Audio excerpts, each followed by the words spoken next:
నమస్కారం. సిక్కలో హృదయ స్పందనకి స్వాగతం. నేను మీ సంతోష్. ముందుగా ఈనాటి వార్తల్లోని వివరాలు ఇలా ఉన్నాయి. గ్రామీణ అభివృద్ధికి పంచాయతీరాజ్ వ్యవస్థ కీలకమని జిల్లా ఇన్ఛార్జ్ మంత్రి కొండపల్లి శ్రీనివాస్ అన్నారు.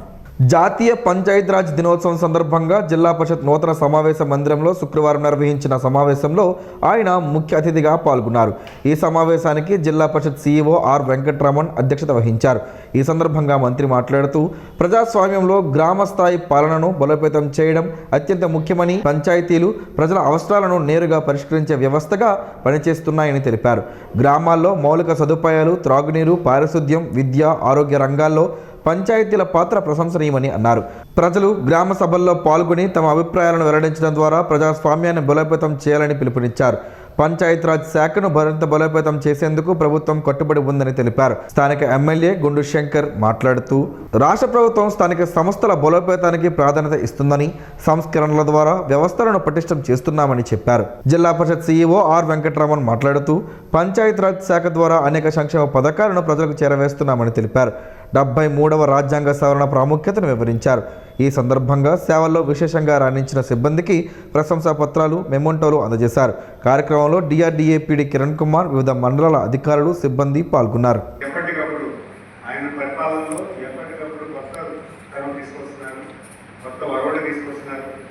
ఎప్పుడు కూడా పబ్లిక్ హ్యాపీనెస్ ఇండస్ట్రీని ఎలా పెంచాలి, ఏ రకంగా పరిపాలన చేయాలని ఎప్పుడు ఆయన కార్యాచరణ చేస్తున్నారు. గతంలో చూసుకున్నా ఇప్పటికీ ఎక్కువగా మనం టెక్నాలజీ అడాప్ట్ చేస్తున్నాం. డ్రింకింగ్ వాటర్ మెరుగుపరచుకోవడానికి ఏం టెక్నాలజీ అడాప్ట్ చేయాలి, ఇరిగేషన్ ప్రాజెక్ట్స్ని ఎలా ప్రయారిటైజ్ చేసుకోవాలి, అన్ని విధాలుగా ఈరోజు పరిపాలనకి కేంద్రీకృతం చేస్తూ మంచి చేకూర్చేలాగా, గ్రామాల అభివృద్ధి చేకూర్చేలాగా పనిచేయడం జరుగుతుంది. పశు వైద్యానికి, పశు సంపద కోసం కూటమి ప్రభుత్వం అధిక ప్రాధాన్యత ఇస్తుందని ఎమ్మెల్యే కోన రవికుమార్ తెలిపారు. ఆమదాలవలస నియోజకవర్గంలో బూర్జ మండలంలోని కొల్లివలసలో నిర్వహించిన ఉచిత పశు వైద్య శిబిరం కార్యక్రమంలో శాసనసభ్యులు, రాష్ట్ర పీసీ చైర్మన్ కోన రవికుమార్ ముఖ్య అతిథిగా పాల్గొని మాట్లాడారు. గ్రామీణ ప్రాంత ప్రజలకు నాణ్యమైన పశు వైద్య సేవలు అందుబాటులో ఉండడం చాలా ముఖ్యమని, అలాంటి సేవలను ప్రజలకు చేరవేయడమే ప్రభుత్వ ప్రధాన లక్ష్యమని పేర్కొన్నారు. రాష్ట్రంలో పశు సంవర్ధకానికి ప్రోత్సాహం, పశు దానాపై సబ్సిడీ పథకం ప్రచారంలో భాగంగా ఆమదాలవలస నియోజకవర్గంలో పశు సంవర్ధక రంగాన్ని అభివృద్ధి చేయాలనే లక్ష్యంతో ప్రభుత్వం అమలు చేస్తున్న పశుదానా ఉత్పత్తి పథకంపై అవగాహన కార్యక్రమం కూడా నిర్వహించారు. ఈ కార్యక్రమంలో భాగంగా రైతులు, పశుపాలకులకు పశుదానా తయారీ, వినియోగంపై వివరాలను అందించారు. మేలు లేగదూడల ప్రదర్శన శిబిరం కూడా ఏర్పాటు చేశారు. ఈ కార్యక్రమంలో రైతులు, పశుసంవర్ధక శాఖ అధికారులు తదితరులు పాల్గొన్నారు. ఆ రోజు ఒక చెత్త దానిని కొనుగోలు చేసి కంపెనీల దగ్గర కమిషన్లు దండుకొని నేను ఎమ్మెల్యే అయిన తర్వాత శాసనసభలో కూడా ప్రశ్నిస్తే అధికారులు నీళ్లు నవ్వలేరు. అంటే ఇది ఈరోజు మనం అందిస్తున్నటువంటి ఫీడు, గతంలో వైసీపీ ప్రభుత్వం అందిస్తున్న ఫీడు రైతులు ఒక్కసారి గుర్తు చేసుకోండి. ఈరోజు నాణ్యమైనటువంటి ఫీడు ప్రతి ఒక్క రైతు అడుగుతున్నాడు, ఇంకా మాకు సప్లై చేయండి, మాకు అందించండి, మాకు ఇంకా ఇవ్వండి అని అడుగుతున్నాడు. ఆ రోజుల్లో ఆర్ఎస్కేల్లో ఎవడు తీసుకెళ్ళక మూలన పడి కంపు కొట్టాడు. అంటే ఈ ప్రభుత్వం పశుగణన పోషించాలి, పశుగణాభివృద్ధి పెరగాలి, రాష్ట్రంలో పాల ఉత్పత్తి పెరగాలి, రాష్ట్రంలో పాలు తాగే వాళ్ళ సంఖ్య కూడా పెరగాలి. 2026లో శ్రీకాకుళం జిల్లాలో జరగనున్న తెలుగుదేశం పార్టీ మహానాడు ఏర్పాట్లను జిల్లా ఇన్ఛార్జ్ మంత్రి, రాష్ట్ర చిన్న మధ్యతరహా పరిశ్రమల శాఖ మంత్రి కొండపల్లి శ్రీనివాస్, ఎమ్మెల్యే గుండు శంకర్ పరిశీలించారు. చాపురం పంచాయతీ పరిధిలో అనువైన స్థలాన్ని నాయకులు, అధికారులతో కలిసి సందర్శించారు. వేదిక ఏర్పాట్లు, పార్కింగ్, ట్రాఫిక్ నియంత్రణ, త్రాగునీరు, వసతి, భద్రత వంటి అంశాలపై అధికారులతో సమీక్షించి సూచనలు చేశారు. మహానాడును ప్రతిష్టాత్మకంగా నిర్వహించాలని, ఎలాంటి లోటుపాట్లు లేకుండా ముందస్తు ప్రణాళికతో పనులు పూర్తి చేయాలని మంత్రి ఆదేశించారు. ఎమ్మెల్యే గుండు శంకర్ మాట్లాడుతూ మహానాడు ద్వారా జిల్లాకు ప్రత్యేక గుర్తింపు వస్తుందని అన్నారు. కార్యక్రమంలో జిల్లా పార్టీ అధ్యక్షుడు మొదలవలస రమేష్ తదితరులు పాల్గొన్నారు. రాజాంలో శుక్రవారం 150 అడుగుల జాతీయ జెండాతో భారీ అవగాహన ర్యాలీ నిర్వహించారు. యువత మాదక ద్రవ్యాలకు, చెడు వ్యసనాలకు దూరంగా ఉండాలని డీఎస్పీ రాఘవులు పిలుపునిచ్చారు. రెడ్ క్రాస్ చైర్మన్ కొత్త సాయి ప్రశాంత్ కుమార్, జాతీయ యువజన అవార్డు గ్రహీత పెంకి చైతన్య కుమార్ నేతృత్వంలో రెడ్ క్రాస్, మానవత, గాంధీ స్మారక నిధి తదితర సంస్థల సహకారంతో ఈ ర్యాలీ జరిగింది. గాంధీజీ, స్వామి వివేకానంద విగ్రహాలకు పూలమాలలు వేసి కార్యక్రమాన్ని ప్రారంభించారు. రాజాం ప్రధాన రహదారులపై నినాదాలతో ర్యాలీ నిర్వహించగా అంబేద్కర్ కూడలిలో మానవహారం ఏర్పాటు చేశారు. విద్యార్థులు, స్వచ్ఛంద సంస్థల ప్రతినిధులు, అధికారులు పెద్ద సంఖ్యలో పాల్గొన్నారు. శ్రీకాకుళం నగరంలోని ఇలిసిపురంలో శ్రీ భద్ర మహంకాళి అమ్మవారి ఆలయంలో దుర్గమ్మ తల్లి అనుపు పండుగను భక్తి శ్రద్ధలతో ఘనంగా నిర్వహించారు. 11 ఏళ్ల తర్వాత జరుగుతున్న ఈ ఉత్సవం గ్రామంలో ఆధ్యాత్మిక ఉత్సవాన్ని నింపింది. చల్ల పిడతల పండగ, మరిడమ్మ పండగలతో ప్రారంభమైన కార్యక్రమాలు దుర్గమ్మ తల్లి పండగతో కొనసాగి అనుపు పండగతో వైభవంగా ముగిశాయి. భద్రమ్మ గుడి నుంచి ప్రారంభమైన తిరువీధి గ్రామమంతా ప్రదక్షిణగా సాగి తిరిగి ఆలయానికి చేరుకుంది. భారత ఉపరాష్ట్రపతి సిపి రాధాకృష్ణన్తో కేంద్ర పౌర విమానయాన శాఖ మంత్రి కింజరాపు రామ్మోహన్ నాయుడు గురువారం మర్యాదపూర్వకంగా భేటీ అయ్యారు. ఈ నెల 27వ తేదీన విశాఖలో జరగనున్న ఆంధ్ర యూనివర్సిటీ శతాబ్ది ఉత్సవాల్లో ముఖ్య అతిథిగా పాల్గొనేందుకు ఉపరాష్ట్రపతి రానున్న నేపథ్యంలో ముందస్తుగా ఆహ్వానంను ఆయనకు అందజేశారు. ఈ సందర్భంగా శ్రీకాకుళం జిల్లాలోని ప్రసిద్ధ పుణ్యక్షేత్రాలు అరసవెల్లి, శ్రీకూర్మం దర్శించేందుకు కూడా రావాలని రామ్మోహన్ నాయుడు కోరారు. దీనిపై ఉపరాష్ట్రపతి సానుకూలంగా స్పందించినట్లు ఆయన తెలిపారు. శ్రీకాకుళం పట్టణంలోని చౌక్ బజార్ సమీపంలో ఉన్న హజ్రత్ సయ్యద్ రోషన్ సావలి దర్గాలో గురువారం సాయంత్రం నిర్వహించిన చందనోత్సవం కార్యక్రమం ఆధ్యాత్మిక వాతావరణంలో ఘనంగా జరిగింది. ఈ వేడుకకు స్థానిక ఎమ్మెల్యే గుండు శంకర్ ముఖ్య అతిథిగా హాజరయ్యారు. ఈ సందర్భంగా ఆయన మాట్లాడుతూ హజ్రత్ సయ్యద్ రోషన్ సావలి దర్గా వంటి పుణ్యస్థలాలు మత సామరస్యానికి నిలువెత్త నిదర్శనాలన్నారు. చందనోత్సవం వంటి కార్యక్రమాలు కేవలం ఆధ్యాత్మికతకే కాకుండా సమాజంలో ఐక్యత, స్నేహభావం పెంపొందించడంలో కీలక పాత్ర పోషిస్తాయని అన్నారు. ప్రతి ఒక్కరూ పరస్పర గౌరవంతో, సఖ్యతతో జీవించాలని ఆయన పిలుపునిచ్చారు. అలాగే శ్రీకాకుళం అభివృద్ధికి ప్రజల సహకారం అవసరమని, అందరూ కలిసి ముందుకు సాగితేనే మంచి ఫలితాలు సాధ్యమవుతాయని తెలిపారు. ప్రజల సమస్యల పరిష్కారం తన ప్రధాన లక్ష్యమని, నియోజకవర్గ అభివృద్ధి కోసం నిరంతరం కృషి చేస్తానని ఎమ్మెల్యే హామీ ఇచ్చారు. జిల్లాలో ఎండల తీవ్రత ప్రమాదకర స్థాయికి చేరిందని, జిల్లాలోని 12 మండలాల్లో తీవ్ర వడగాల్పులు వీచే అవకాశం ఉందని జిల్లా కలెక్టర్ స్వప్నిందన్ కృపణకర్ హెచ్చరించారు. రాష్ట్ర విపత్తుల నిర్వహణ సంస్థ హెచ్చరికల మేరకు గురువారం ఆయన ఒక ప్రకటన విడుదల చేశారు. గురువారం కొత్తూరు మండలంలో అత్యధికంగా 45.4 డిగ్రీల గరిష్ట ఉష్ణోగ్రత నమోదైనట్లు తెలిపారు. జిల్లాలోని 10 మండలాల్లో తీవ్ర వడగాల్పులు, 6 మండలాల్లో వడగాల్పులు వీచినట్లు వెల్లడించారు. శుక్రవారం, శనివారం ఆమదాలవలస, బూర్జ, హిరమండలం, జలుమూరు, కంచిలి, కొత్తూరు, లక్ష్మీ నర్సుపేట, మందస, నందిగాం, పాతపట్నం, సారవకోట, సరుబుజిలి మండలాల్లో తీవ్ర వడగాల్పులు వేస్తాయని, గంగువారి, సిగడం, మెలియాపుట్టి మండలాల్లో వడగాల్పులు వీచే అవకాశం ఉందని పేర్కొన్నారు. ప్రజలు ఉదయం 11 గంటల నుండి సాయంత్రం 4 గంటల వరకు అవసరం లేకుండా బయటకు వెళ్లకుండా ఇళ్లలోనే ఉండాలని సూచించారు. వృద్ధులు, గర్భిణీలు, బాలింతలు ప్రత్యేక జాగ్రత్తలు పాటించాలని తెలిపారు. వేసవి సెలవుల దృష్ట్యా ఏప్రిల్ 24 నుండి జూన్ 11 వరకు ప్రభుత్వ, ప్రైవేట్ పాఠశాలలు ఎటువంటి తరగతులు లేదా శిక్షణా కార్యక్రమాలు నిర్వహించరాదని కలెక్టర్ స్పష్టం చేశారు. నిబంధనలను ఉల్లంఘిస్తే కఠిన చర్యలు తీసుకుంటామని హెచ్చరించారు. విద్యార్థుల భద్రత దృష్ట్యా తల్లిదండ్రులు జాగ్రత్తలు పాటించాలని కోరారు. పెద్దల పర్యవేక్షణ లేకుండా పిల్లలను కాలువలు, చెరువులు, నదుల వద్దకు పంపవద్దని సూచించారు. ఈత రాని వారు లోతైన నీటిలోకి దిగరాదని హెచ్చరించారు. ఎండ తీవ్రతను దృష్టిలో ఉంచుకొని తేలికపాట పలుచని దుస్తులు ధరించడం, బయటకు వెళ్ళేటప్పుడు గొడుగు లేదా టోపీ వాడడం, తగినంత నీరు, పానీయాలు తీసుకోవడం అవసరమని తెలిపారు. పిల్లలు ఎండలో ఆడకుండా చూడాలని సూచించారు. హీట్ స్ట్రోక్ లక్షణాలు కనిపిస్తే వెంటనే వైద్యులను సంప్రదించాలని సూచించారు. రహదారి భద్రతా నిబంధనలు పాటించాలని, వేసవి సెలవుల్లో పిల్లలు నిర్మాణాత్మక విద్యా సంబంధిత కార్యక్రమాల్లో పాల్గొనేలా తల్లిదండ్రులు ప్రోత్సహించాలని కలెక్టర్ విజ్ఞప్తి చేశారు. ఆమదాలవలస ఎమ్మెల్యే, రాష్ట్ర పీసీ చైర్మన్ కూన రవికుమార్ తమ కార్యాలయంలో శుక్రవారం ప్రజా దర్బార్ కార్యక్రమాన్ని నిర్వహించారు. ఈ కార్యక్రమానికి పెద్ద సంఖ్యలో ప్రజలు హాజరై తమ సమస్యలు, వినతులను ఎమ్మెల్యే దృష్టికి తీసుకువచ్చారు. ప్రజల వినతులను శ్రద్ధగా ఆలకించిన ఎమ్మెల్యే సమస్యలను వెంటనే పరిష్కరించేందుకు సంబంధిత శాఖల అధికారులతో మాట్లాడి తక్షణ చర్యలు తీసుకోవాలని ఆదేశించారు. త్రాగునీరు, పారిశుద్ధ్యం, రోడ్లు, విద్యుత్, పెన్షన్లు, గృహ నిర్మాణం వంటి అంశాలపై ప్రత్యేక దృష్టి సారించాలని సూచించారు. ఈ సందర్భంగా ఎమ్మెల్యే మాట్లాడుతూ ప్రజల సమస్యల పరిష్కారమే ప్రభుత్వ ప్రధాన లక్ష్యమని తెలిపారు. ప్రజా దర్బార్ ద్వారా ప్రజలతో నేరుగా మమేకమై వారి సమస్యలను తెలుసుకుని పరిష్కరించడం ఈ కార్యక్రమం ఉద్దేశమని చెప్పారు. ప్రతి వినతిపై బాధ్యతాయుతంగా చర్యలు తీసుకుని ప్రజలకు న్యాయం జరిగేలా అధికారులు పనిచేయాలని స్పష్టం చేశారు. ప్రత్యక్ష దైవం అరసవెల్లి శ్రీ సూర్యనారాయణ స్వామివారిని ఐఆర్ఎస్ అధికారి దండ శ్రీనివాస్ ఈరోజు ఉదయం దర్శించుకున్నారు. ఈ సందర్భంగా ఆలయ ప్రధాన అర్చకులు ఇప్పిలి శంకర్ శర్మ, జూనియర్ అసిస్టెంట్ భాస్కర్ సాయి స్వాగతం పలికారు. అనంతరం అర్చకులు, వేద పండితులు వేద మంత్రాలతో ఆశీర్వదించి స్వామివారి ప్రసాదాలను అందజేశారు. కేంద్ర పంచాయతీరాజ్ సౌజన్యంతో మేరా యువభారత్ కార్యక్రమంలో భాగంగా సింగపురం పంచాయతీ కార్యాలయంలో ఆదర్శ యువగ్రామ సభను ఈరోజు నిర్వహించారు.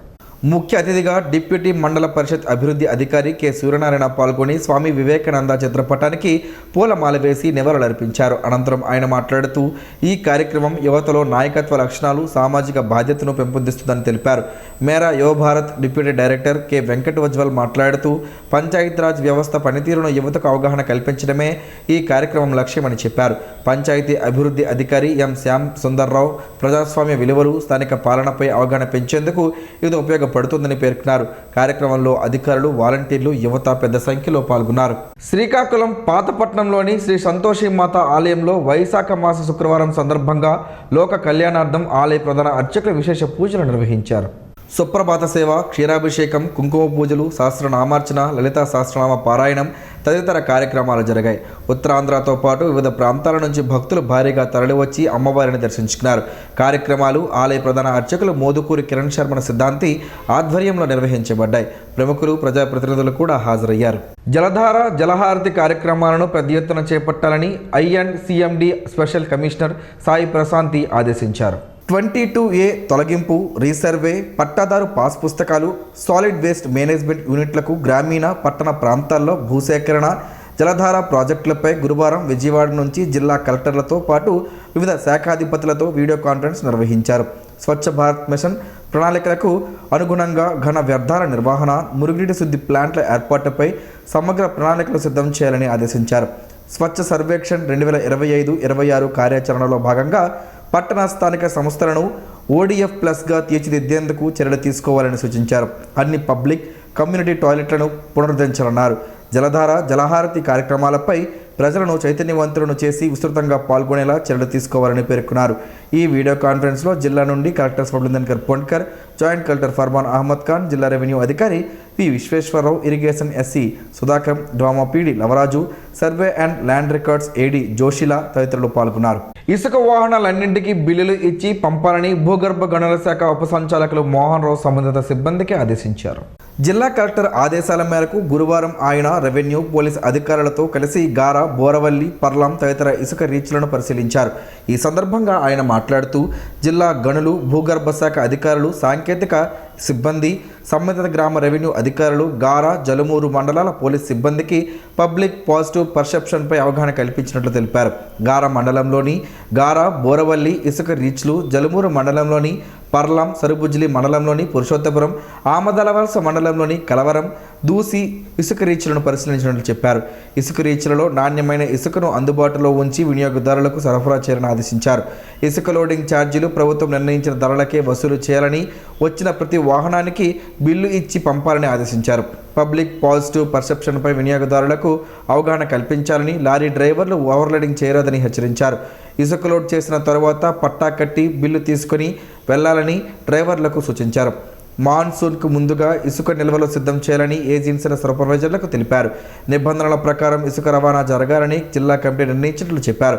నిబంధనలు ఉల్లంఘించిన వారిపై తగిన చర్యలు తీసుకుంటామని హెచ్చరించారు. వృద్ధులు సమాజానికి మార్గదర్శకులని, వారి అనుభవం మనకు ఎంతో అనుసరణీయమని సత్యసాయి సేవా సంస్థల జిల్లా విద్యాజ్యోతి ఇన్ఛార్జ్ ఎం జనార్దన్ సాయి అన్నారు. ప్రతి నెల 23వ తేదీన గ్రామంలో అర్హులైన 2 వృద్ధులకు స్వామివారి అనుగ్రహ ప్రసాదం అందజేసే కార్యక్రమాన్ని నిర్వహిస్తున్నట్లు తెలిపారు. ఇందులో భాగంగా ఈ నెల 2 చేనేత కుటుంబాలకు చెందిన వృద్ధులకు విజయనగరానికి చెందిన స్వర్ణలత బి శివప్రసాద్ ఆర్థిక సహకారంతో స్వామివారి చిత్రపటం, విభూది, పండ్లు పంపిణీ చేసినట్లు చెప్పారు. ఈ కార్యక్రమంలో వేణంపేట శ్రీ సత్యసాయి సేవా సమితి ఆధ్యాత్మిక కోఆర్డినేటర్ వెంకట్రావు సాయి పాల్గొన్నారు. Yogasana sports association of Andhra Pradesh ఆధ్వర్యంలో జూన్ నెలలో నరసన్నపేటలో జిల్లా స్థాయి యోగాసన పోటీలు నిర్వహించనున్నట్లు national yoga sports federation Srikakulam జిల్లా అధ్యక్షులు ఎమ్మెల్యే గుండు శంకర్ తెలిపారు. ఇటీవల ఎమ్మెల్యే క్యాంపు కార్యాలయంలో నిర్వహించిన సన్నాహక సమావేశంలో ఆయన మాట్లాడుతూ 10 సంవత్సరాల నుండి 55 సంవత్సరాల వయసు వరకు ఉన్నవారికి మొత్తం 12 కేటగిరీలలో పోటీలు నిర్వహిస్తామని పేర్కొన్నారు. సెప్టెంబర్లో జరిగే రాష్ట్ర స్థాయి పోటీలకు జిల్లా స్థాయి నుంచే ఎంపికలు జరుగుతాయని తెలిపారు. ఈ సందర్భంగా జిల్లా కార్యదర్శి కేదార్నాథ్ మాట్లాడుతూ ప్రతి మండలంలో కమిటీలను ఏర్పాటు చేయనున్నట్లు తెలిపారు. యోగాసన పోటీల్లో పాల్గొనదలిచిన వారు 9676472723 9492266889 నంబర్లకు సంప్రదించవచ్చునని తెలిపారు. ఈ సమావేశంలో ఉపాధ్యక్షులు తంగి స్వాతి, కొంకేన మురళీధర్, సహాయ కార్యదర్శి అర్చన, జాయింట్ సెక్రటరీ జీవిత, ట్రెజరర్ చౌదరి శ్రీనివాస్, సభ్యులు రామారావు, చిన్నబాబు, రమ్య, పూర్ణానంద్ తదితరులు ఉన్నారు. పల్లెలతో పలు ఆరోగ్య ప్రయోజనాలు ఉన్నాయని ఆరోగ్య నిపుణులు చెబుతున్నారు. ఆ వివరాలేంటో ఈరోజు ప్రసారం అయ్యే ఆరోగ్యమే మహాభాగ్యంలో తెలుసుకుందాం.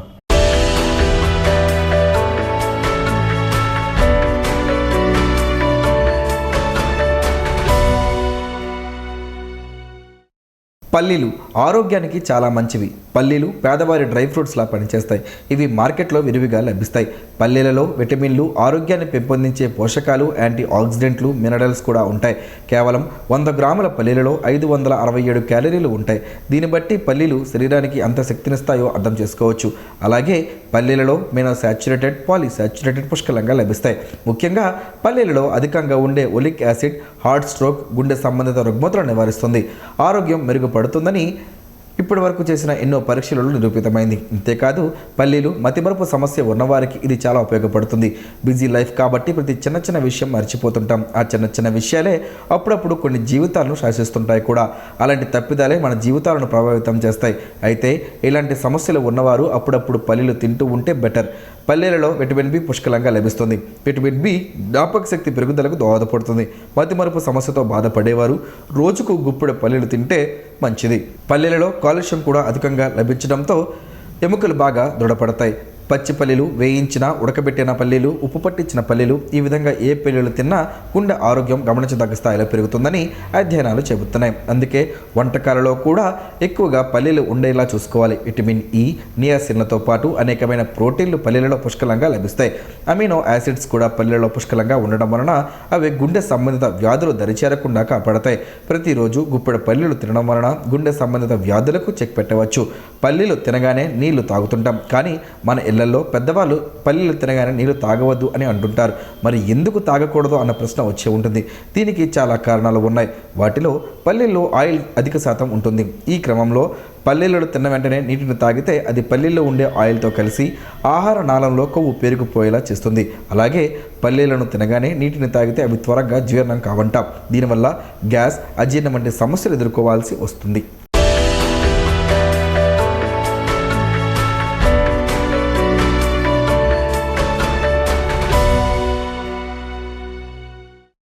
ఈరోజు వార్తల్లో ఒక మంచి మాటను విందాం, ఆచరిద్దాం. సమాజ శ్రేయస్సును కాంక్షించే మహనీయుల మాటల్లోంచి ఈరోజు. జీవనం గమనం గమ్యం. ఋషి చింతన. త్యాగం అనేది సత్యం యొక్క ద్వారాలను తెరుస్తుంది.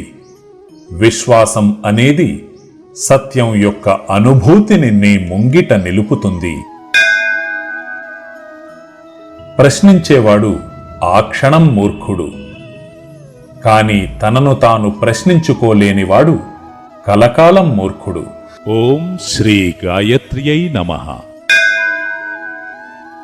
స్పందన ప్రేక్షకుల కోసం స్పందన న్యూస్ని ఇప్పుడు యూట్యూబ్లో అందుబాటులో ఉంచడమైంది. ఎస్డివి స్పేస్ స్పందన అని టైప్ చేసి వీక్షకులు తమ అనుకూలమైన సమయంలో న్యూస్ని వీక్షించగలరు. ఈ వార్తలు ఇంతటితో సమాప్తం. మరలా ప్రసారం అయ్యే స్పందన న్యూస్లో కలుసుకుందాం. అంతవరకు సెలవు. నమస్కారం. మీ మాటే మా బాట.